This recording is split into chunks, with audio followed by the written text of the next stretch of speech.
Piedmont University.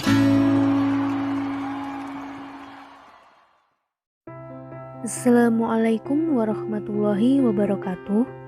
Kami dari kelompok 11 yang beranggotakan Nisaul Masrurah NIM 095, Astri Melenia Kusuma Lestari NIM 103, Alivia Nurzaida NIM 109, dan M. Hatta Nasuha NIM 119.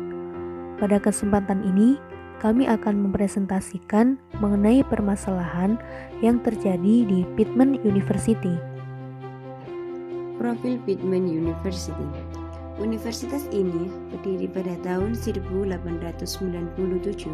dengan nama J.S. Green College Institute.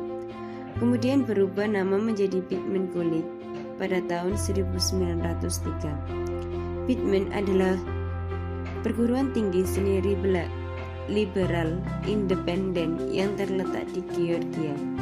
Piedmont memiliki dua kampus yang terletak di Demores dan Athena. Latar belakang masalah. Tahun 1984, Scott dilantik sebagai rektor ke-12 dari Piedmont University. Pada tahun tersebut, Piedmont sedang dalam masa krisis keuangan karena jumlah pendaftar mahasiswa baru terus menurun, sedangkan biaya terus meningkat. Krisis keuangan ini memaksa pihak universitas untuk menggunakan dana sumbangan kuasi untuk menutup defisitnya.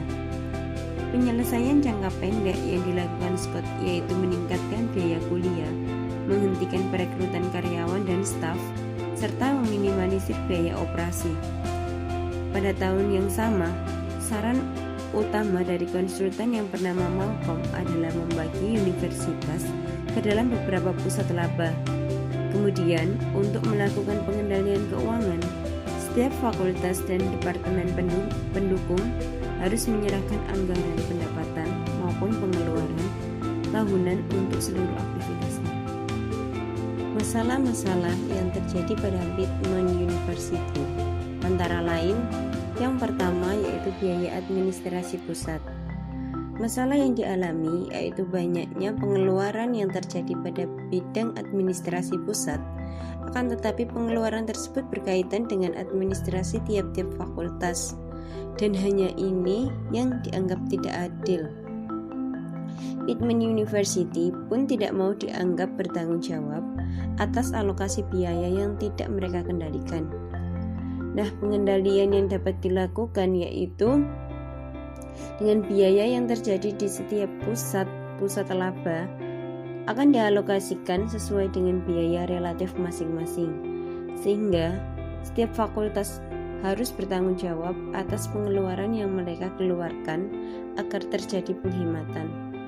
Dengan demikian, anggaran yang telah disusun dapat mengendalikan pengeluaran. Keefektifan dari pengendalian tersebut yaitu pengendalian yang dilakukan dengan pengalokasian biaya di setiap pusat laba sesuai dengan biaya relatif masing-masing dianggap efektif. Adanya kebijakan ini dapat meminimalisir pengeluaran di setiap fakultas sehingga akan terjadi penghematan yang berdampak pada penurunan biaya administrasi pusat. Masalah yang kedua yaitu pemberian dan sumbangan. Masalah yang terjadi yaitu timbul pemikiran bahwa kewenangan rektor untuk mengatur atau mengendalikan dana sumbangan terlalu besar, sehingga para dekan di Piedmont University ingin mengurangi kewenangan rektor. Pengendalian yang dapat dilakukan yaitu jumlah bersih dari sumbangan akan dialokasikan oleh rektor sesuai dengan keputusannya mengenai kebutuhan setiap fakultas dan dengan persetujuan Dewan Pengurus. Di sini rektor berperan sebagai manajemen puncak sehingga kewenangannya tersebut tidak dapat didelegasikan kecuali hal yang bersifat khusus. Keefektifan dari pengendalian tersebut yaitu pengendalian melalui pengalokasian jumlah bersih dari sumbangan oleh rektor sesuai kebutuhan setiap fakultas dianggap cukup efektif. Hal ini dikarenakan pengalokasian dana akan diputuskan dalam rapat besar yang melibatkan pihak rektorat. para dekan, serta perwakilan dari pemberian sumbangan. Dengan demikian akan melahirkan transparansi dalam penggunaan dana sumbangan serta meminimalisir penyelewengan dana oleh pihak tertentu. Masalah yang ketiga yaitu terkait olahraga. Tim olahraga Piedmont tidak menghasilkan pendapatan yang mencukupi untuk menutup biaya operasional Departemen Atletik. Pengendalian yang dilakukan yaitu Departemen Atletik harus mendanai sendiri aktivitasnya dengan memungut iuran kepada mahasiswa yang berpartisipasi dalam aktivitas-aktivitas olahraga atau yang menggunakan fasilitas olahraga di luar jam perkuliahan. Jika ada yang merasa keberatan dan tidak puas, maka harus diberikan pemahaman tentang krisis keuangan yang terjadi melalui bidang administrasi. Pengendalian ini dinilai kurang efektif, karena jika mahasiswa harus dibebani dengan iuran, maka hal itu tidak adil.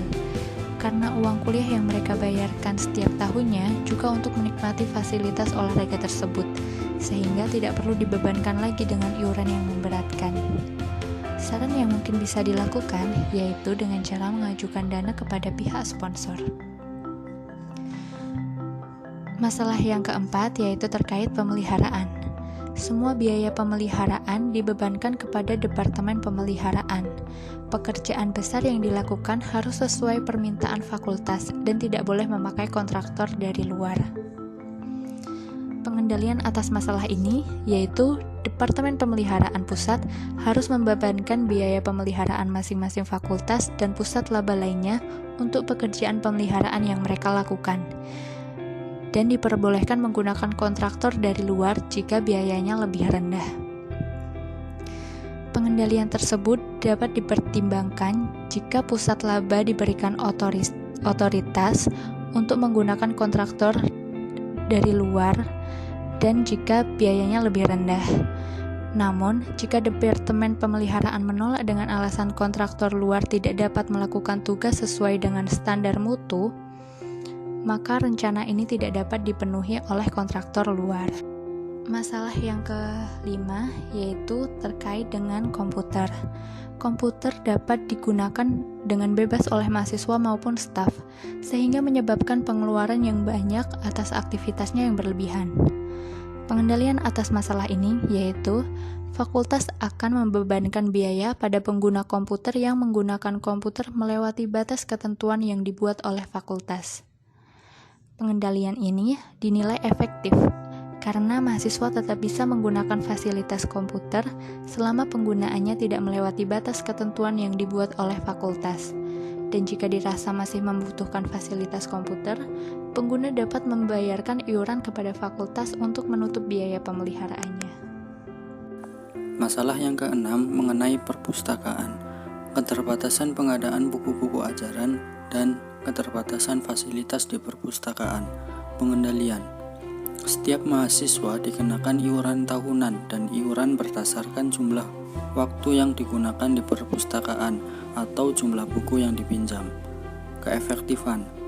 Pengendalian ini dinilai kurang efektif karena perpustakaan merupakan media untuk mempermudah aktivitas mahasiswa maupun staf pengajar. Hal ini juga untuk meningkatkan kualitas pendidikan di Piedmont. Dan jika pembebanan biaya pada pengguna ini dilaksanakan akan menimbulkan ketidakpuasan. Saran. Hal yang bisa dilakukan ialah menjalin kerjasama dengan Departemen Pendidikan Pusat atau dengan penerbit-penerbit untuk pengadaan buku. Selain itu, fakultas dapat mengalokasikan pendapatan yang diterima untuk menunjang fasilitas di perpustakaan dan untuk pengadaan buku-buku baru. Masalah yang ketujuh, registrasi silang. Mahasiswa yang terdaftar pada suatu fakultas dapat mengambil pelajaran di fakultas lain tanpa dikenakan biaya, sehingga biaya di fakultas yang bersangkutan membengkak. Pengendalian yang dilakukan yakni fakultas di mana mahasiswa tersebut mengambil mata kuliahlah yang akan menerima pembayaran dari mahasiswa tersebut dan dikenakan tambahan biaya jika mahasiswa mengambil pelajaran tambahan. Keefektifan. Pengendalian yang dilakukan dengan memberikan biaya tambahan bagi mahasiswa yang mengambil pelajaran tambahan dianggap cukup efektif. Dampak pengendalian. Dampak yang ditimbulkan dari beberapa pengendalian yang dilakukan oleh Pittman University diantaranya: yang pertama, pemogokan staf dan kekecewaan fakultas; yang kedua, ketidakpuasan mahasiswa; dan yang ketiga, menurunnya reputasi universitas. Hal menarik dari kasus sistem pengendalian manajemen di Pittman University berbeda dengan organisasi lainnya karena tidak adanya standar yang pasti terhadap kualitas produknya, tidak mempunyai sasaran atas tingkat pengembalian aktiva yang digunakan, dan pengukuran output yang bersifat subjektif. Berbeda dengan perusahaan manufaktur yang dapat melakukan inspeksi atas produknya sebelum barang tersebut dijual ke pelanggan. Organisasi jasa seperti Pittman University tidak dapat menilai kualitas produknya sampai jasa tersebut diserahkan. Jasa tidak dapat diukur dengan ukuran fisik seperti jumlah jam mengajar atau unit, namun diukur dengan keberhasilan menghasilkan mahasiswa yang mampu dan berhasil terjun ke dunia kerja. Keterkaitan kasus dengan materi. Kasus yang terjadi di Pittman University berkaitan erat dengan materi mengenai pengendalian untuk organisasi jasa nirlaba. Organisasi nirlaba dalam kegiatannya berwenang untuk memutuskan cara yang terbaik untuk mengalokasikan sumber daya yang terbatas ke aktivitas-aktivitas yang berharga. Dalam organisasi nirlaba, perencanaan strategis merupakan proses yang lebih penting dan lebih banyak memakan waktu dibandingkan dengan bisnis biasa. Organisasi jasa nirlaba harus mampu meningkatkan pendapatannya selama periode tertentu dengan peningkatan usaha pemasaran. Organisasi jasa nirlaba juga harus mampu menganggarkan beban sedemikian rupa sehingga organisasi tersebut dapat mencapai titik impas pada estimasi jumlah pendapatan. Organisasi jasa nirlaba mengharuskan para manajer dari pusat tanggung jawab membatasi pengeluaran sehingga mendekati jumlah anggaran. Oleh karena itu, anggaran merupakan alat pengendalian manajemen yang paling penting dalam hal aktivitas keuangan.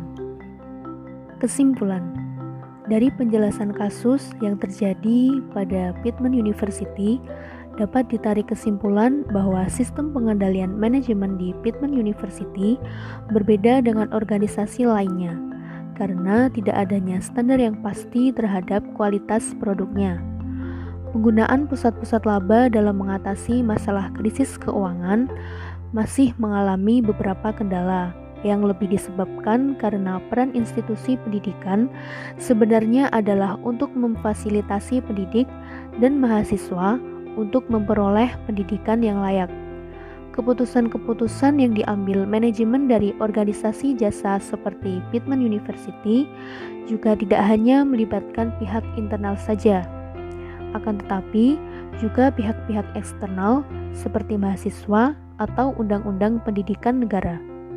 Dengan demikian, keputusan yang diambil tidak hanya menguntungkan secara material bagi universitas, namun tetap ada tanggung jawab moral kepada masyarakat. Sekian presentasi dari kelompok kami.